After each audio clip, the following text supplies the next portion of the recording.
belum tercapainya 50% warga Kabupaten Garut, Jawa Barat yang divaksin. Tim gugus tugas kembali melakukan pengetatan protokol kesehatan. Salah satunya untuk menekan angka penyebaran virus corona.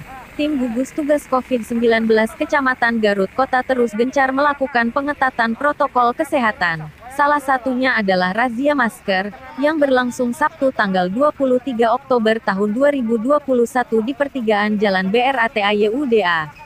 Di tempat ini petugas dapati puluhan pengendara yang masih abai protokol kesehatan. Mereka tidak memakai masker.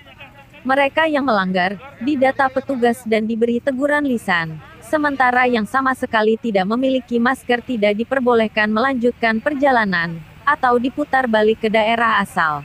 Kita sudah berupaya 1x24 jam dengan gerakan 1, razia masker, 2, kita mensosialisasikan ke tiap-tiap ada keramaian, baik di lingkungan warga seperti ke tempat pengajian, tempat kerumunan yang lainnya gitu.